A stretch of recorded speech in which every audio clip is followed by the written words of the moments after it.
Muy buenas noches, bienvenidos y bienvenidas a esta su entrega final de cada noche. Al cierre está en el aire y esta noche pues me place muchísimo recibir a un médico psiquiatra que ha estado con nosotros en otras oportunidades, pero que esta vez lo hemos traído para que conversemos sobre el acontecer del ser humano que tiene algunas limitaciones mentales, por decirlo de alguna forma.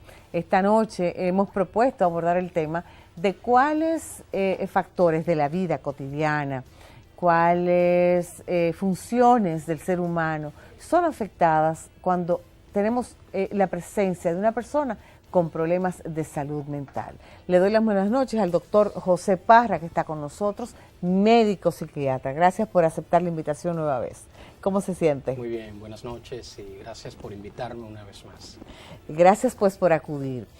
Propusimos este tema porque entendemos que va a ser de mucha orientación a la población que tenga cualquier miembro de una familia con problemas de salud mental. Y queremos pues abordarlo de una manera profesional, de la mano de un profesional de la conducta humana. ¿Cuáles son los factores, las partes del cuerpo humano que se ven afectadas cuando estamos frente a una persona con problemas mentales? Fíjate, lo primero que hay que comenzar diciendo es que así como la enfermedad mental es el producto, es el resultado, ¿no?, de múltiples causas, entiéndase de que hay muchos factores que son los que provocan cualquier tipo de enfermedad mental, porque no hay solo uno. En esa misma línea tenemos que decir que las consecuencias son múltiples. Y las consecuencias de cualquier enfermedad mental, no importa cuál sea a la que nos estemos refiriendo, las consecuencias van desde aquellas que son meramente individuales, que afectan, de hecho, primero la salud mental del paciente, pero también la salud somática, entiéndase la salud física, hasta, por ejemplo, lo social, lo individual, como dije, lo social, lo familiar, el ámbito laboral, el ámbito interpersonal, el ámbito, por ejemplo, si estamos hablando de un estudiante universitario, el ámbito académico también se va a afectar. De manera que cuando estamos en presencia de una enfermedad mental, como dije, cualquiera que sea, se ve afectada toda la vida del paciente. Y en la medida, obviamente, que se va deteriorando, si no recibe una atención, un tratamiento, en la medida que se va deteriorando toda su vida, en todos estos ámbitos que he mencionado. Y por decir ya en el aspecto individual, además de que, por ejemplo, cualquier enfermedad mental puede afectar todas las funciones mentales superiores, también va a afectar lo físico. Por poner un ejemplo, una enfermedad como la depresión, hoy se dice que la depresión ya nosotros la tenemos como una enfermedad sistémica. Por sistémica queremos decir que afecta no solo la esfera mental, emocional, sino que afecta inclusive al propio cuerpo. ¿Por qué? Porque la depresión severa a repetición, cuando una persona tiene muchos episodios de depresión mayor, depresión severa, se ve afectada el área cognitiva, entiéndase, el aspecto de la memoria, el aspecto del pensamiento. Se ve, obviamente, lo primero que se nota que se afectan son las emociones. La inteligencia se puede ver también bastante afectada al punto de reducirse. La memoria a largo plazo también puede afectarse al punto de que la persona con muchos episodios de depresión severa puede terminar, si no recibe atención a tiempo, puede terminar teniendo un deterioro cognitivo que puede devenir o convertirse hasta en una demencia a largo plazo tipo Alzheimer, por decir algo. En el ámbito físico, una persona que tenga episodios depresivos importantes, severos, esa persona va a descuidar su alimentación, va a descuidar, por ejemplo, el área del sueño, puede sufrir esencialmente de insomnio, lo que va deteriorando su salud física. Por eso dicen vulgarmente, el que no duerme se pone loco. Probablemente nosotros decimos la falta de sueño o el insomnio, como lo conocemos, es la puerta de entrada a muchas enfermedades mentales. ¿Cierto? Nosotros en psiquiatría, por ejemplo, cuando evaluamos los pacientes, una de las primeras preguntas que hacemos al paciente es, ¿duerme bien? Porque sabemos, estamos conscientes de que una persona que no duerma lo suficiente, que no tenga un sueño reparador, es una persona que se va a ver afectada en otros ámbitos, como por ejemplo el ámbito laboral. Una persona que no duerma bien, que sufra de insomnio, cuando se levanta en la mañana está muy cansado. Su capacidad memorística puede verse afectada, su capacidad de pensar también, la inteligencia, y todo aquello va en detrimento de la salud mental y física de la persona. Entonces nosotros por eso indagamos el aspecto sueño en todos los pacientes que atendemos en salud mental. Una de las preguntas clave es si está durmiendo bien, porque sabemos que esta es la puerta de entrada a un montón de problemas mentales, no solo de depresión, sino otras enfermedades que se pueden desarrollar, como por ejemplo bipolaridad, de ataque de pánico, trastorno de ansiedad generalizada. Entre estas y también el trastorno cognitivo, el deterioro cognitivo, que va en progreso y se puede deteriorar el paciente en la medida en que no recibe ningún tratamiento. Cuando usted se ve así frente a un paciente que tiene visiblemente problemas ya mentales, ¿cuál es su recomendación primaria? Lo primero ¿Los es estudiantes dejar de estudiar? ¿Cómo usted maneja esa situación? Va a depender de la gravedad del trastorno que estemos mirando en la persona, del trastorno que estemos tratando de diagnosticar. Hay un mito muy esparcido, no solamente en nuestro país, sino en toda Latinoamérica y probablemente en el mundo entero, de que el enfermo mental o la persona con un trastorno mental es una persona que no funciona, o es una persona que hay que prácticamente excluirla, aislarla. Y por lo regular se le tiene hasta temor. Hasta temor, porque ese es otro mito. Creer, por ejemplo, que todos los pacientes psiquiátricos o los pacientes que tienen un trastorno mental tienden a ser violentos, peligrosos, cuando no es así. De hecho, la mayoría de los pacientes psiquiátricos no son tan violentos como nosotros creemos y no son pacientes con alta peligrosidad, como la gente piensa. Entonces, es un mito creer que el paciente o la persona con un trastorno mental no funciona. Hoy se ha comprobado a través del tratamiento psiquiátrico farmacológico que los medicamentos funcionan muy bien, que una persona, por ejemplo, con un trastorno mental, si está tratada, si está medicada y recibe un monitoreo, un seguimiento con un especialista en salud mental, es una persona que puede funcionar. Por tanto, no podemos decir que esa persona tiene que dejar de estudiar porque tiene un trastorno mental. Hay cantantes, hay artistas, hay muchísima gente en los medios de comunicación con una enfermedad mental.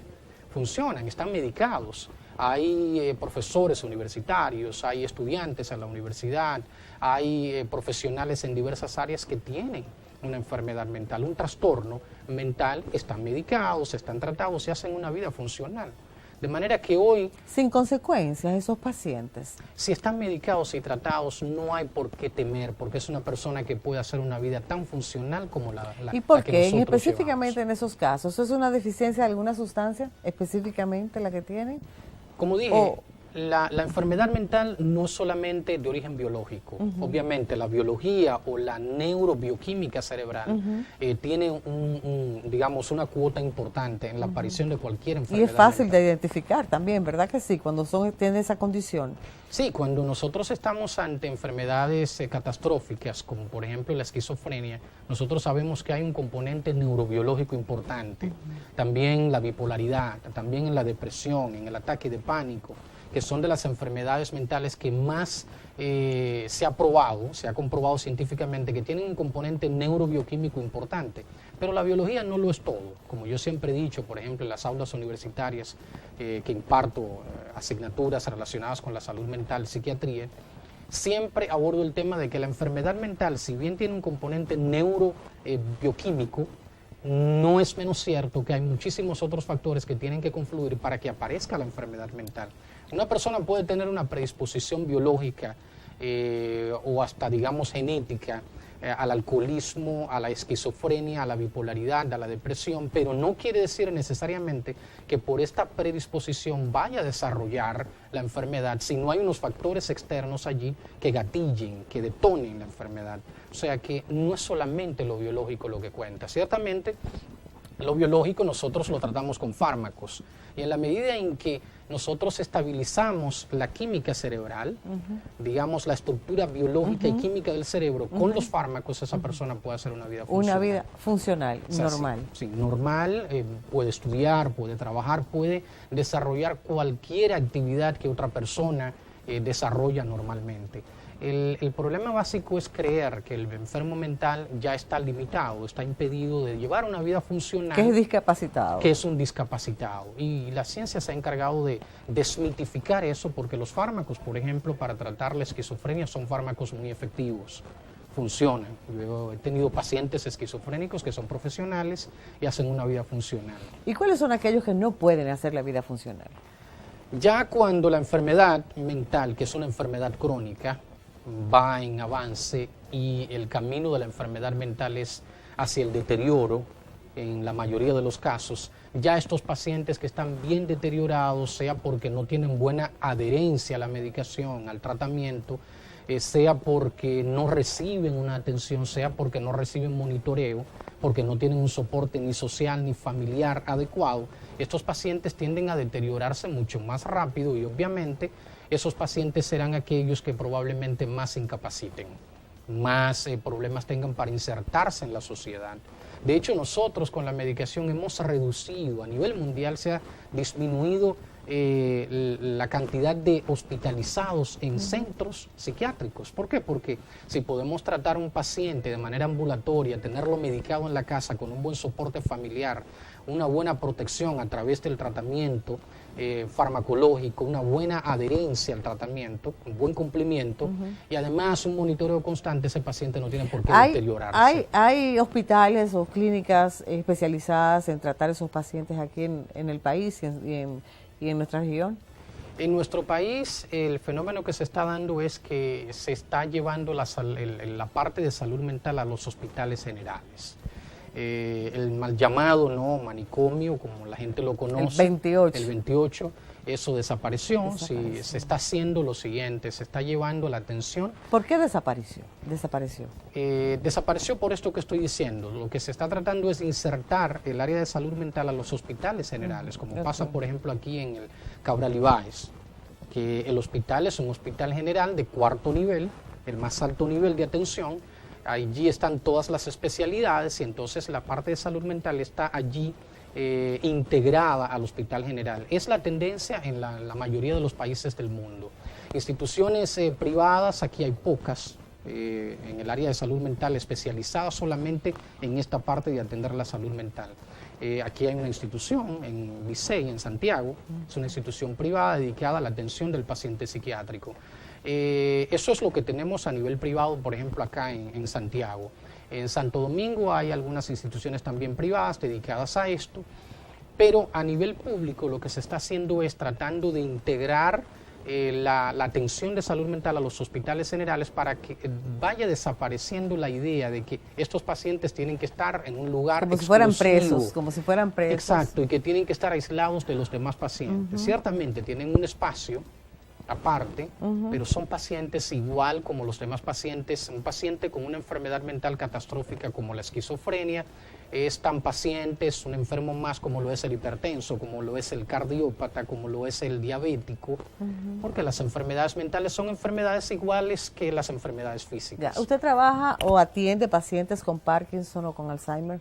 Nosotros los psiquiatras tratamos los pacientes que tienen demencia tipo Alzheimer y los pacientes que tienen Parkinson ya cuando desarrollan una sintomatología psiquiátrica importante. De hecho, todos los pacientes con Parkinson terminan haciendo, por ejemplo, episodios psicóticos. Entiéndase que un episodio psicótico es la desconexión con la realidad. Estos pacientes con Parkinson terminan haciendo sintomatología psiquiátrica importante y ahí intervenimos los psiquiatras, pero hacemos una medicación, un tratamiento medicamentoso para aliviar los síntomas, para calmar la sintomatología, no que vamos a curar el Parkinson, no que vamos a curar la demencia tipo Alzheimer. Hacemos un tratamiento medicamentoso para calmar síntomas, esos síntomas que aparecen, por ejemplo, en el que tiene demencia tipo Alzheimer, que son síntomas ya cuando la enfermedad está bien avanzada, que no solamente se afecta la esfera de la memoria, sino de la conducta, que son pacientes que no duermen, que se agitan, que tienen una transformación en el ciclo vigilia-sueño, que pueden presentar el cuadro de delirium, hacer psicosis, que se desconectan de la realidad, que se agitan, que se ponen violentos y que, por ejemplo, ya no se pueden valer por sí mismos y que tienen una conducta errática, que se deprimen. Los pacientes con Alzheimer se deprimen bastante, igual los pacientes con Parkinson. Ahí entramos los psiquiatras a paliar esos síntomas con medicamentos, pero no a curar la enfermedad como tal. Ya. Bueno, vamos a hacer una breve pausa. En minutos estaremos de regreso con ustedes. Estamos conversando con el doctor, médico psiquiatra José Parra, aquí en El Cierre. Bien, continuando con nuestro espacio esta noche, estamos conversando con el doctor José Parra, médico psiquiatra. Le preguntaba yo cuáles otros factores, además del físico, del biológico, se pueden ver afectados cuando estamos frente a un paciente con problemas mentales. Bueno, como decía hace un rato, son muchas las esferas que se afectan, esferas importantes que van en detrimento del desarrollo de la vida de esa persona. Por ejemplo, el ámbito familiar. Yo creo, sin temor a equivocarme, que en República Dominicana... Que tienen que ir todos al psiquiatra, no solamente el paciente. De hecho, cuando hay un paciente psiquiátrico en una familia, entendiendo la familia como sistema, obviamente todo el sistema está afectado. Y yo creo, sin temor a equivocarme, de que, como puede pasar en gran parte del mundo, pero en República Dominicana no hay una familia que esté preparada para tener un enfermo mental en la casa. Yo pienso que nadie, sí, por eso decía, en el ámbito mundial nosotros podríamos decir que realmente muy poca gente en el mundo está preparada para tener un enfermo mental en la casa, pero en República Dominicana más, porque estamos hablando, ¿no?, de un país donde hay todavía mucho estigma. Muchos estigmas. Y el estigma no es una cosa que realmente afecta y agrava el cuadro. No, y hay incluso familias que se sienten avergonzados. Exacto, por el estigma que hay, el gran estigma que hay ante la enfermedad mental. Hay familias que simple y llanamente ni siquiera tocan el tema si tienen un enfermo mental en la casa, porque les da mucha vergüenza. Viene el estigma, viene el pudor, la enfermedad mental se ve como un misterio, la enfermedad mental se ve como hasta una ofensa, se ve como algo desagradable. El paciente sufre todo eso, porque inclusive llega a ser excluido de la propia familia. Entonces, un paciente con una enfermedad mental, cualquiera que sea, que no tenga el apoyo, el soporte familiar, es un paciente que se va a deteriorar. Claro, mucho más y mucho más rápido. Porque va a terminar inclusive en la calle. Claro. La familia no reconoce al paciente, no lo protege, no lo ayuda, ni siquiera se preocupa por seguir su tratamiento. De hecho, aquí en Santiago había locos famosos. Así es. Aquí había locos que famosos. Andaban en la calle y que hoy se sabe que con la medicación, un adecuado tratamiento, esos pacientes no tienen por qué llegar a esa condición de calle, por ejemplo, de andar en la calle. Y aquellos pacientes que no tienen la forma, ¿verdad?, económica, ¿no?, de conseguir la medicación, ¿el Estado suple? ¿El seguro no contributivo los cubre? Se espera que el Estado, el gobierno, no sea el que lleve la responsabilidad más grande en cuanto a cubrir los medicamentos psiquiátricos, que generalmente son medicamentos, son fármacos muy costosos, pero aquí en República Dominicana todavía tenemos fármacos a los que las familias menos pudientes tienen acceso. ¿Por qué? Porque son fármacos que se venden en la botica popular, son fármacos que el gobierno tiene a bajo costo, además son de los fármacos que son efectivos, son de los primeros fármacos que se utilizaron para el tratamiento de enfermedades mentales y que todavía los usamos aquí en República Dominicana. Hay otros países donde ya probablemente el uso de esos fármacos ha disminuido porque hay otros de nueva generación que son más efectivos pero son más costosos. Entonces sí, las familias que menos acceso tienen, por lo menos tienen acceso a uno o dos medicamentos que se siguen utilizando acá, tradicionales, y que son de bajo costo. Bueno, yo quiero enfocarme ahora en aquellas personas que tenemos comúnmente en el trabajo, en la casa, en cualquier esfera, en el club social, aquellas personas que tienen un comportamiento fuera de lo común. Hay gente que tienen un éxtasis de manera permanente, una alegría permanente, desbordante. Ese es un tipo de persona que yo siempre observo y digo, para mí no es de fiar. Aquella persona muy alegre, que se ríe mucho, para mí no es de fiar. Eso es lo común, ¿no? ¿Qué podemos decir de esa persona? Bueno, realmente está lo que nosotros conocemos como la alegría extrema o patológica. Es una felicidad que llama la atención, una felicidad que nos parece que se sale de todos los parámetros normales. Ciertamente hay que tener, digamos, mucha observación, un ojo bien agudo para detectar ese tipo de gente que probablemente con esta alegría patológica, con esta felicidad extrema, esté presentando un cuadro que conocemos como manía. La manía, que es uno de los polos de la enfermedad conocida como bipolaridad. La manía, que es una alegría extrema, una felicidad patológica que no es normal y que nos llama la atención porque no es posible. Se sale de todos los límites de lo que podríamos conocer como una felicidad o una alegría normal. Nosotros podemos detectar esto no solamente con esa alegría extrema, sino otras conductas que se suman. Un psiquiatra, un psicólogo clínico lo puede detectar en cualquier ambiente y, digamos, tener la presunción de que se trata de un episodio maníaco. Ahora, muy pocas personas podrían pensar en que se trata de una manía, de un episodio que no es normal en la conducta de esa persona. Muy pocas personas podrían percatarse de eso porque entonces lo naturaliza. Él es así, esa persona es así, muy alegre, donde quiera que está es la persona más alegre del grupo, nunca lo vemos triste, siempre está haciendo el ambiente, está casi todo el tiempo. Y tratando incluso de ser el centro de atención de cualquier actividad. El centro de atención, está hiper alegre, por utilizar un término muy de moda hoy, hiper mega alegre, que uno dice, bueno, esa es la persona más contenta del grupo. Para un psiquiatra, un psicólogo clínico en ese ambiente probablemente esté observando algo más y pueda pensar en un episodio maníaco. No quiere decir esto que todo el que se comporta así es anormal o que tiene un episodio maníaco, pero nos llama la atención, sobre todo cuando esta alegría extrema está acompañada de otra sintomatología o de otros síntomas que decoran, que acompañan, que aderezan a esa alegría extrema. Por lo regular, esa persona cuando pasa ese momento de alegría, en muchos casos, si se toma 2 copas de vino, entonces llora. Podríamos estar ante una persona que cicla a la depresión o a la tristeza profunda, porque eso es la bipolaridad. La bipolaridad no es más que una enfermedad que tiene 2 polos. Un polo que conocemos como manía o alegría extrema. ¿Y puede hacerlo en una misma noche, los 2 polos? Hay lo que nosotros conocemos como el ciclador rápido, o sea, cicla inclusive en una misma noche. Aunque sea por la influencia del alcohol, aunque sea por la influencia de sustancias y también por la propia enfermedad que se puede desarrollar de esa manera.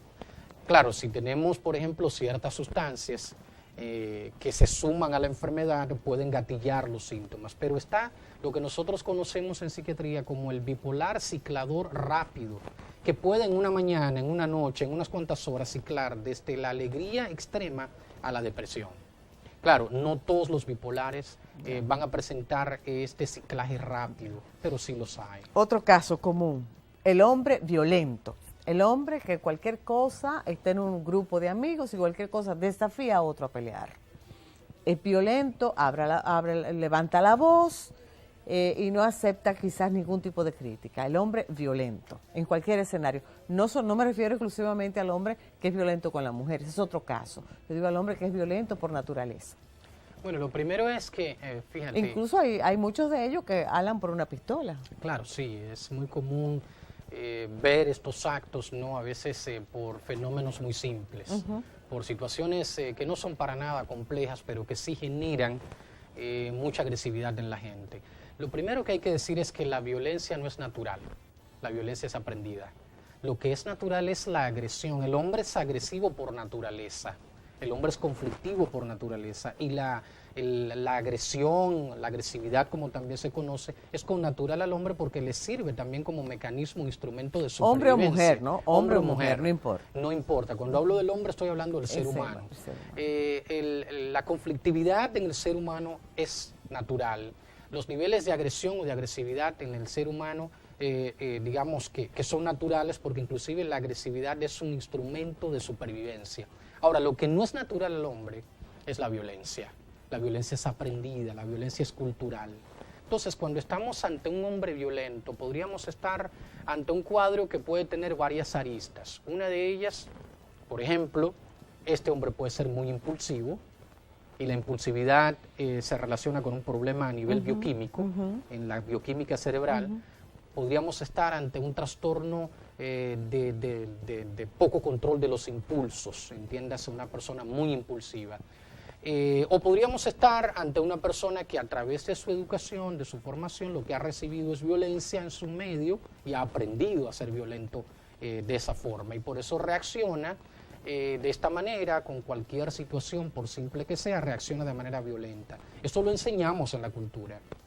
Si nos ponemos a analizar, por ejemplo, los niveles de violencia... Pero es un comportamiento que perjudica al claro hombre, que sí, en lo individual y en lo colectivo. Perjudica en todos los ámbitos. Y puede ser corregido, puede ser sometido a una... La educación. Si decimos que la violencia es cultural y aprendida, entonces tenemos que trabajar cómo estamos educando a nuestros hombres, a nuestras mujeres, a nuestros niños, cómo los estamos educando.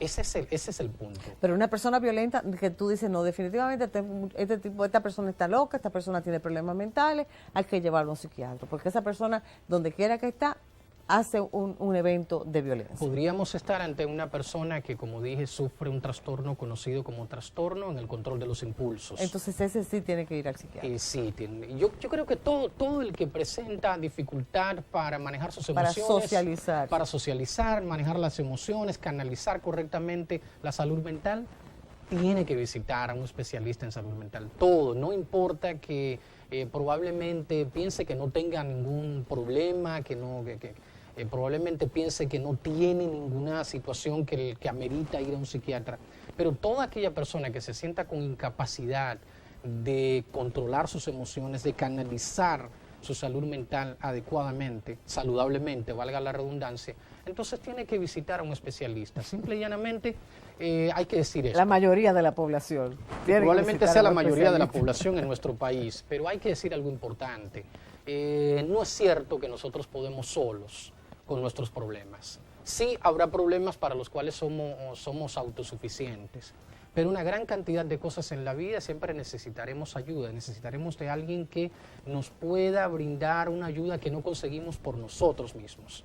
Por ejemplo, canalizar las emociones, podemos aprenderlo a través de la cultura, de la educación, pero... de los golpes de la vida también. Y de los golpes de la vida, de la muchísimas vida cosas que se aprenden. Ajá. Y estamos llamados a aprender. Claro. Y cada vez a desarrollarnos más como individuos, porque el desarrollo psicosocial va de la cuna a la tumba. No es que una señora o un señor de 80 años dejó de aprender y dejó de desarrollarse. Nosotros estamos en un desarrollo personal permanentemente hasta que vamos a la tumba. Se está aprendiendo hasta que se muere. Entonces, ahí están las oportunidades de que cuando no puedo canalizar las emociones, cuando no puedo resolver un problema por mí mismo, que no soy autosuficiente, no tengo los recursos cognitivos, entiéndase, intelectuales, los recursos en cuanto al conocimiento, para resolver un problema, entonces buscar ayuda. El punto es que volvemos otra vez al estigma. Cuando hablamos de ir a un psiquiatra en nuestro país, estamos ofendiendo a la gente, porque la gente entiende todavía de que solamente los que están desquiciados, entre comillas, los que están locos, como la gente dice en términos populares, son los que van al psiquiatra. Y eso hay que ir rompiéndolo ya, porque va al psiquiatra el que tiene una dificultad para manejar su salud mental, o simple y llanamente que está sufriendo un dolor, un sufrimiento en la esfera de su salud mental. El ser humano inteligente y consciente acude a un psiquiatra. Así es. Así es. Vamos a pausar nueva vez y volvemos en breve aquí en Al Cierre. Seguimos conversando con el doctor médico psiquiatra José Parra esta noche aquí en Al Cierre. Se me ocurre también pues señalar que uno coincide con mucha gente, ¿verdad? Y uno a veces tenemos la mala costumbre de tratar de ir definiendo la gente según el comportamiento que veamos. Por ejemplo, uno tiene una cantidad de amigos y de amigas y a veces uno dice, bueno, este es un manipulador. Incluso hay niños que los padres dicen son manipuladores, pero en los adultos, cuando uno estamos frente a un manipulador, ¿qué estamos viendo? Bueno, la manipulación, nosotros en psiquiatría, digamos que tenemos mucho cuidado para utilizar el término manipulación.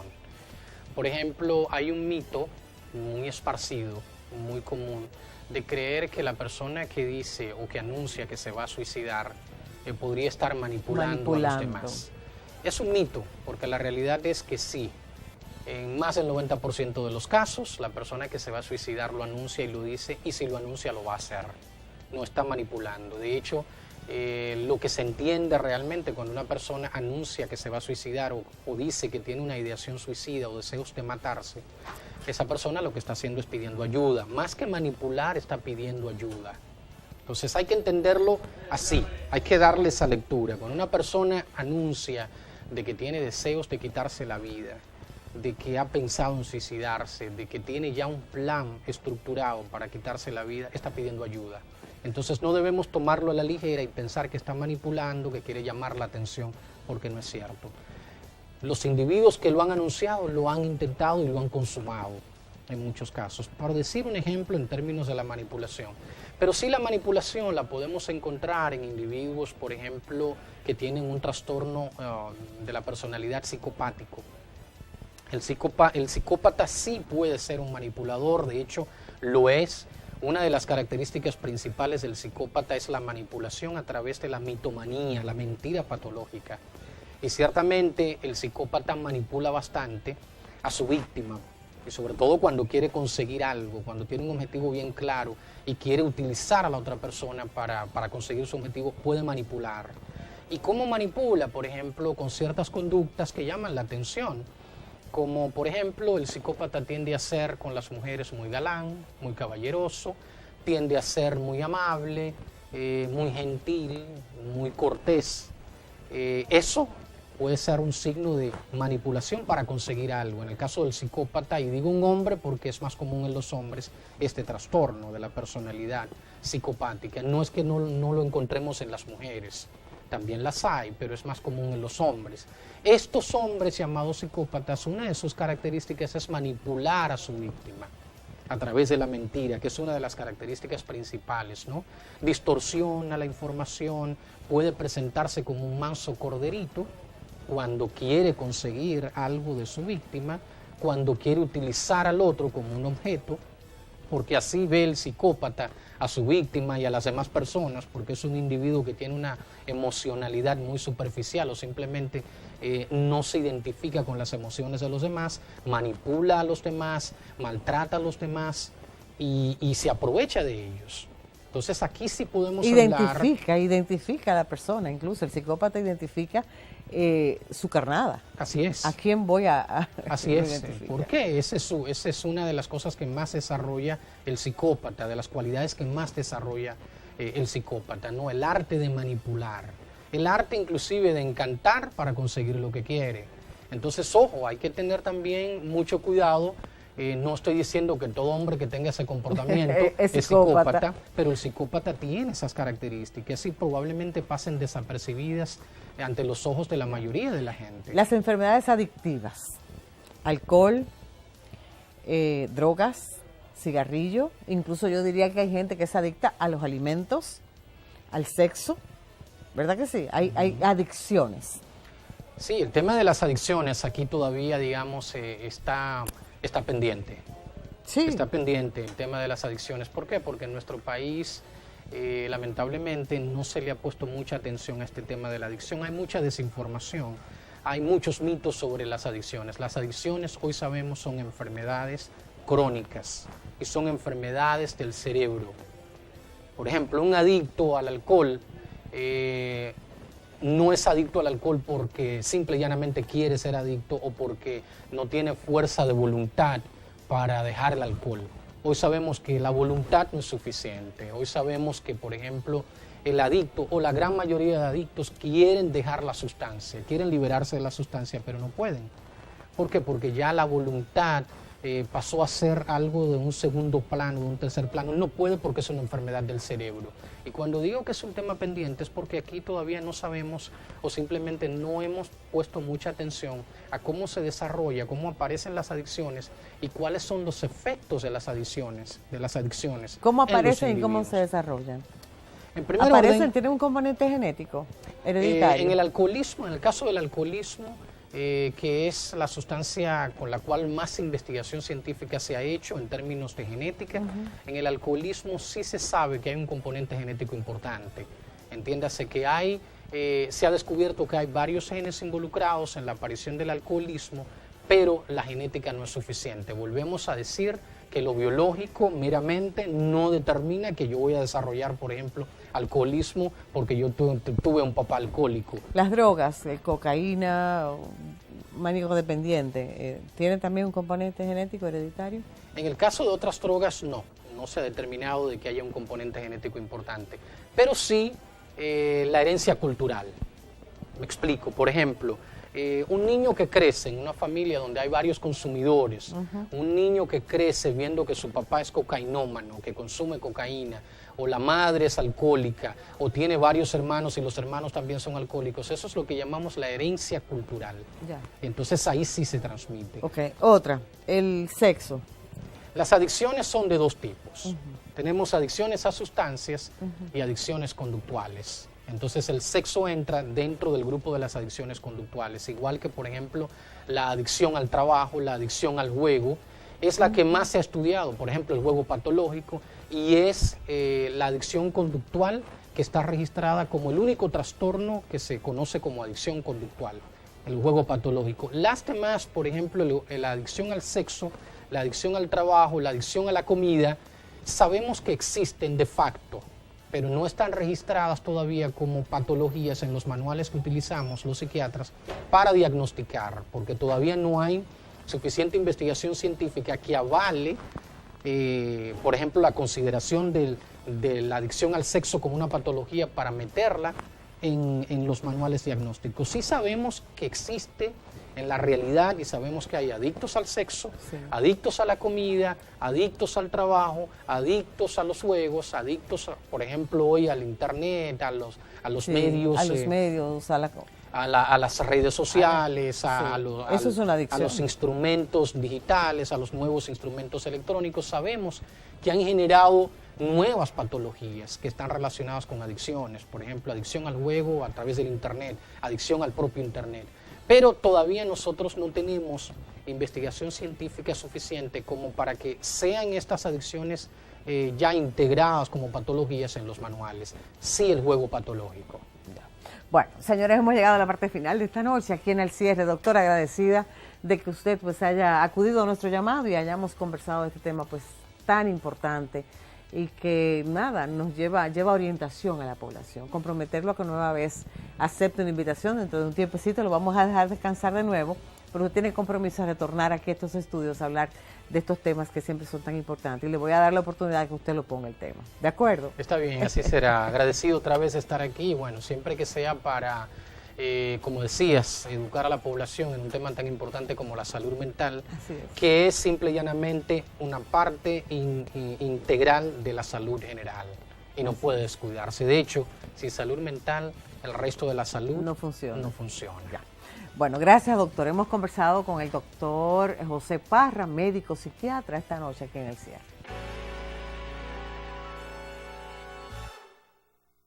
Bienvenido al maravilloso mundo TCL. Su sofisticado diseño crea una perfecta visión que transforma tu imaginación. Vive el entretenimiento en Full HD. Colorea tu vida TCL. Somos la calidad Radio Centro. El proceso competitivo para escoger las ternas para designar a los directores distritales y regionales de educación es una gran oportunidad. Por primera vez en la historia, la profesionalidad, capacidad y méritos de los docentes serán tomados en consideración para posiciones de tanta importancia. Aprovecha esta oportunidad única para tributar a la calidad de la educación. Docente, este es tu derecho de ser valorado. Participa por tu futuro y por la nueva institucionalidad del sistema educativo dominicano. Entra a www.procesocompetitivo.miner.gov.do por la calidad integral del sistema educativo. Ministerio de Educación. Santiago se convierte en el primer y único municipio del país que trata de manera industrializada la totalidad de sus desechos sólidos. Green Wheels Dominicana, a través de la compañía Silpen Global, en una alianza estratégica con el ayuntamiento, cuenta con la planta de revalorización de desechos urbanos más grande y moderna de toda América Latina. Silpen Global procesa 900 toneladas de basura al día, la cantidad total que produce el municipio de Santiago, recibiendo más de 200 camiones diariamente que vierten directamente para su procesamiento inmediato a un ritmo de entre 6 y 8 minutos por cada camión, realizando un efectivo vaciado, lo que se traduce en un gran ahorro de tiempo y combustibles para las empresas recolectoras. Nosotros como empresa tenemos la responsabilidad social y ambiental de tratar los desechos de manera adecuada. Generamos unos 300 empleos directos, separando los desechos orgánicos de los inorgánicos con entrega, pasión y entusiasmo. Este proceso de revalorización, separación y clasificación de los desechos sólidos se traduce en salud para nuestra gente y protección al medio ambiente. Hoy Santiago está completamente limpio. Hoy Santiago revaloriza toda su basura. Silpen Global, un camino limpio hacia el futuro.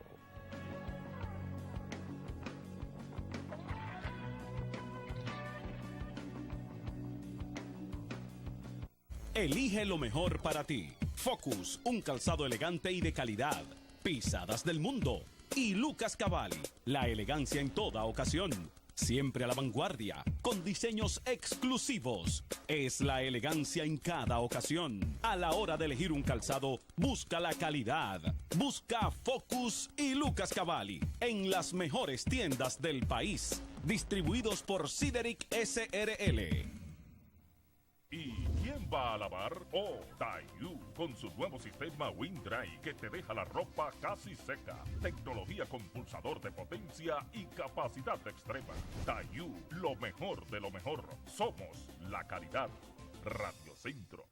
Te informa, te actualiza y te divierte. El Tapón de las 5. Desde las 5 de la tarde. Por Clave 95.9 para la zona norte, sur y este del país. Y la megaestación rd.com. Más cobertura, mejor contenido. El Tapón de las 5. Los líderes de la radio.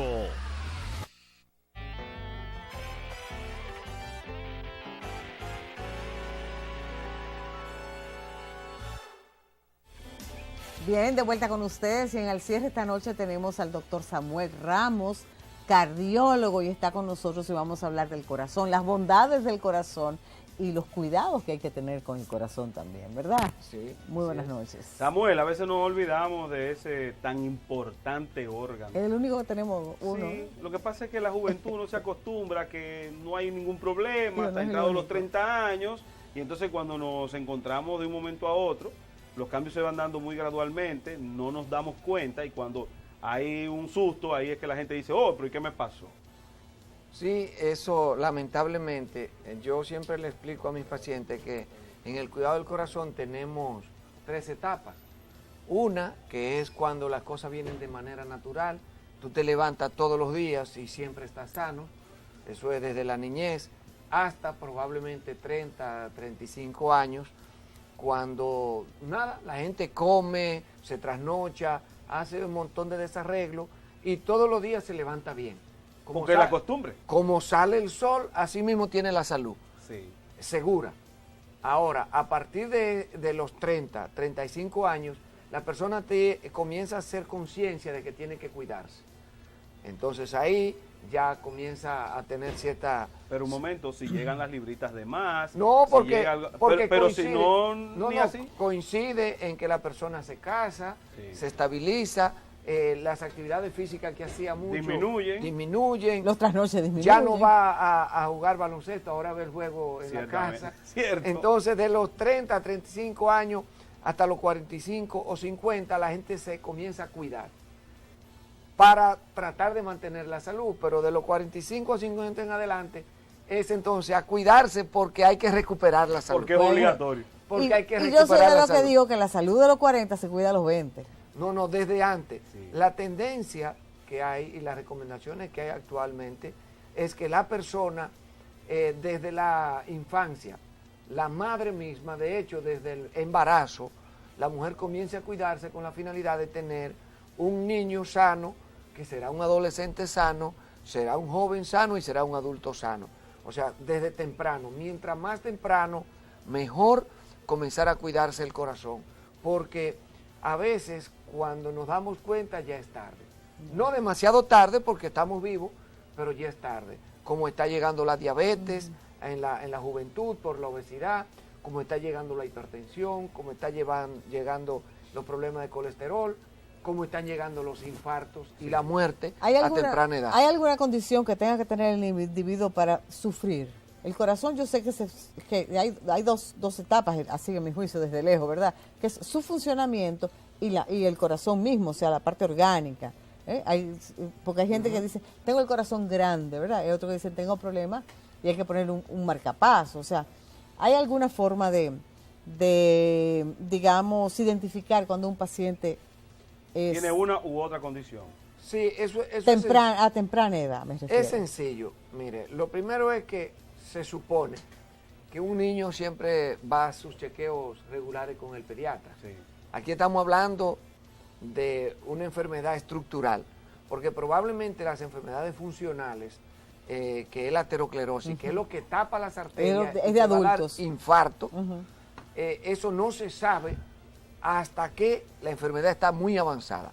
Estamos diciendo que la aterosclerosis puede comenzar 20 a 30 años antes de comenzar a dar síntomas.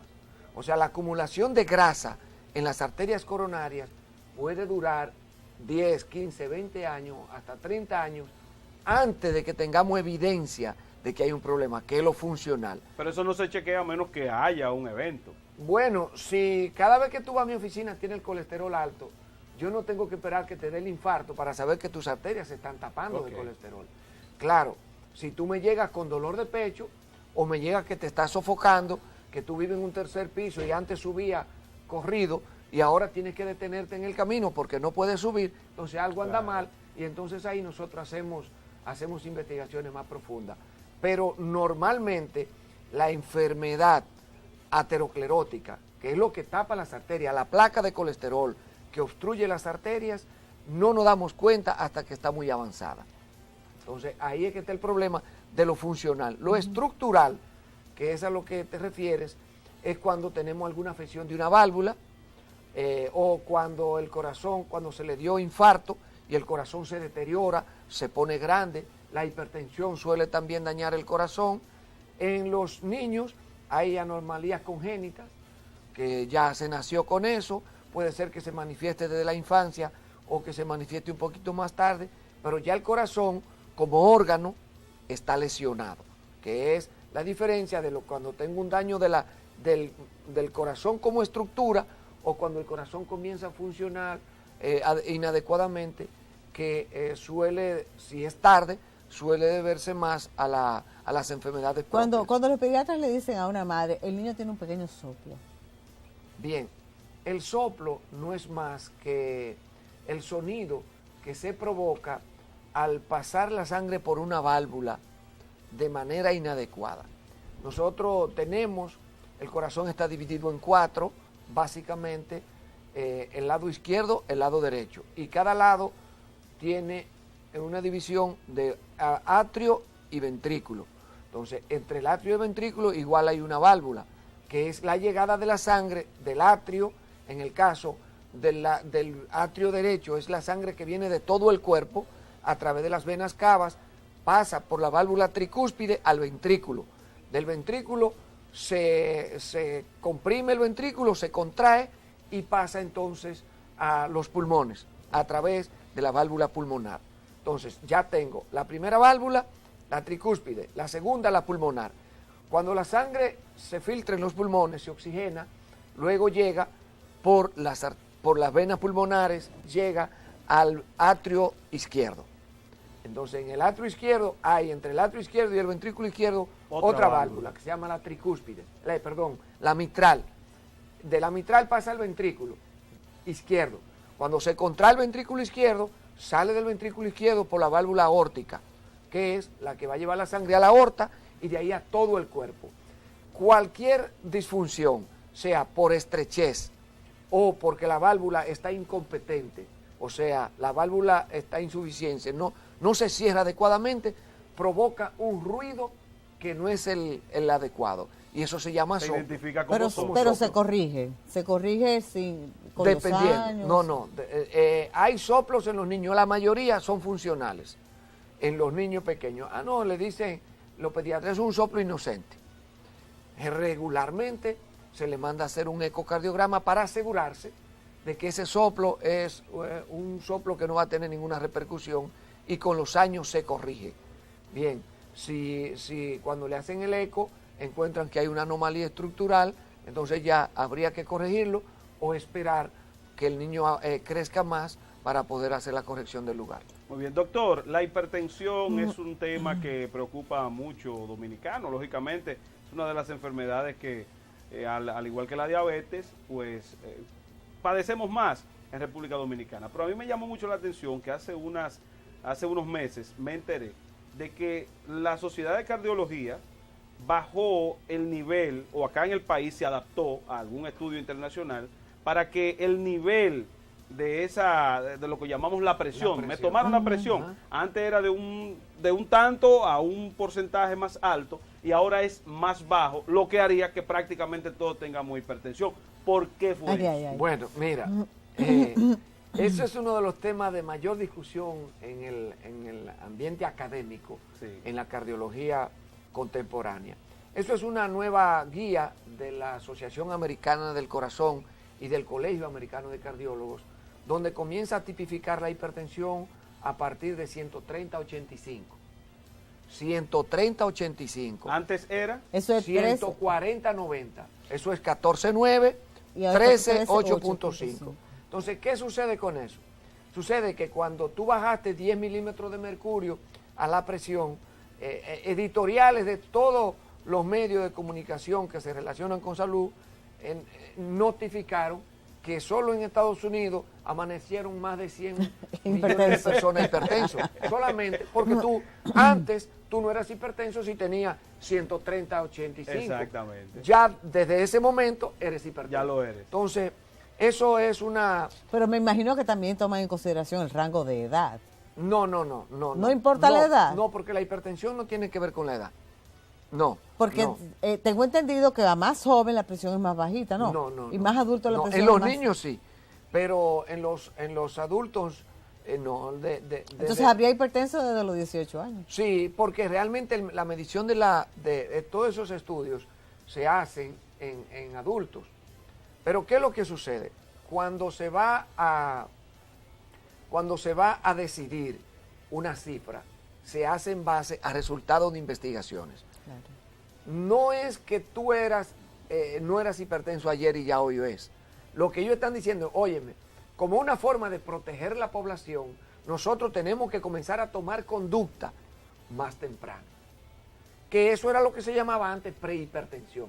Pero doctor, tomar medidas es tomar medicamentos. No. Modificar el estilo de vida, perder peso, bajar el nivel de estrés, comer saludable, bajar la cantidad de sal en la dieta. Entonces, eso es tomar conducta. ¿Qué es lo que quiere decir? Mira, pero eso pasó en Estados Unidos, eso no pasó en el resto del mundo. América Latina tiene guías de hipertensión y eso todavía no se ha incluido. Los europeos ahora mismo van a sacar una guía de hipertensión y esos no son los parámetros que tienen. Porque las guías... ¿No son parámetros que responden quizás a un sistema de alimentación también? No. Lo que sucede porque es los americanos comen de una manera... Mira qué es lo que sucede. Cuando se hace una guía como esta, lo que se hace es lo siguiente. Se hace una comisión de investigadores, una comisión de expertos, que revisa la literatura que hay.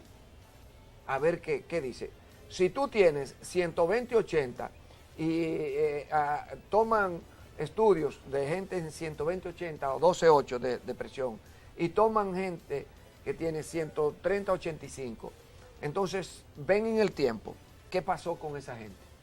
Hay una diferencia en infartos, en ataques cerebrales o en muerte cardiovascular en estos dos grupos.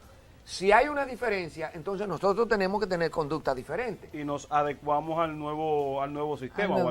Claro, si hay una diferencia, tenemos que tomar conducta diferente. ¿Qué es lo que los europeos mantienen? Los europeos mantienen que la presión normal es 120-80 o menos.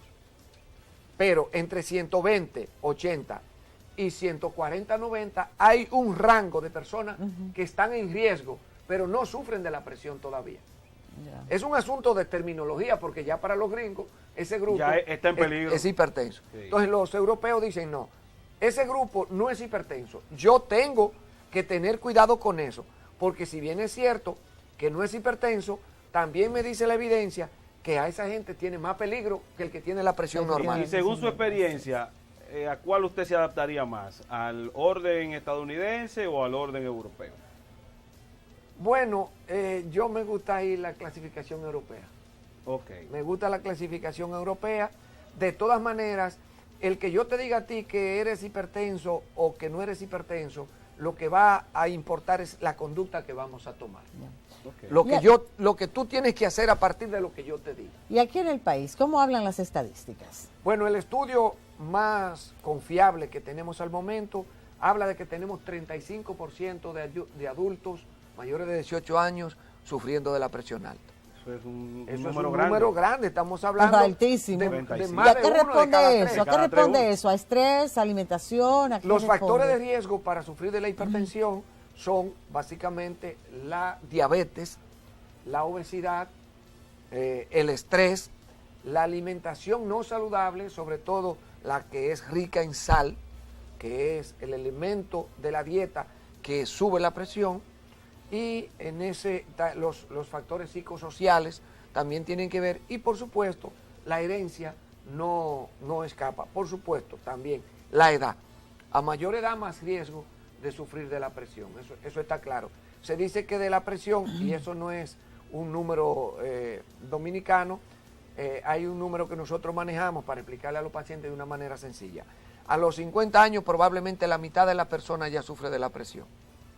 A los 75 años, a los 65 años, 3/4 de la población sufre de la presión. Y si no te has muerto después de los 75 años, probablemente antes de morir te vas a sufrir de la presión. Y de esa proporción, de ese número que usted nos dijo, ¿qué porcentaje, quiénes sufren más de la presión, mujeres u hombres? Hombres. En nuestro país, la mayor proporción de hipertensos es masculina.